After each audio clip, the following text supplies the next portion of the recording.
Hello நண்பர்களே, என்னண்டா இன்றைக்கு நாங்கள் ஒரு மாடு மேய்க்க போகிறோம். நாங்கள் கிண காலத்துக்கு பிறகு என்னடா என்ன மாடு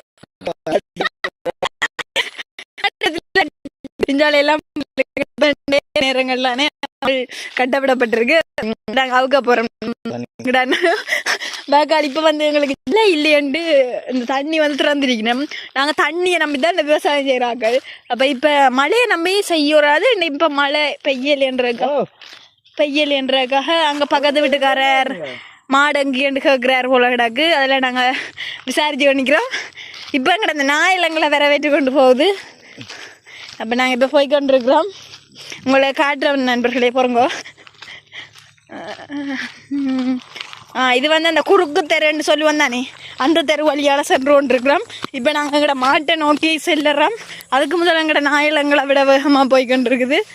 இது வந்து ஒரு வீட்டை அளவுக்கு தண்ணி போகுது, அதனால் இப்படி இருக்குது. அதை பற்றி யோசிக்காங்க. என்னடா அண்ணா இப்போ நாங்கள் எங்கே போகிறோமாடா?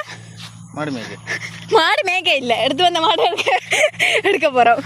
சரி, அந்த கட்டி இருக்கிற மாட்டை வீட்டை விட்டு கொண்டு போக போகிறோம். கண்டு வீட்டை கட்டி இருக்கு, மாடு ஏதோ கத்துது மோசமாக. நாங்கள் போய் தான் இப்போ செய்யணும். இது இங்கே பக்கத்து வீட்டுக்காரன்னு நாங்கள் வந்து அடிக்கிறீங்க மாடு மேய்ப்போம். ஆனால் ஃபஸ்ட்டு மாடு மேய்க்கிறாங்க. மாட்டு பாருங்க, மாடுன்ற ஸ்பீடுக்கு கூட எங்களால் ஓட முடியலை. ஏன்னா கலைக்க அது வந்து இதை கண்ட காண இல்லையன்னா ஆதங்கத்தில் போகுது. அதனால் நானும் கொஞ்சம் வீடியோ கொஞ்சம் ஆடி விட, அதால் கொஞ்சம் பிரச்சனையாக இருக்குது. நீளமான கயிறுன்றதால நாங்கள் உயிர் வாழக்கூடியதாக இருக்குது. என்னென்ன எங்கேண்டா நாங்கள் இதுக்கு பின் வேகமாக ஓட வேண்டிய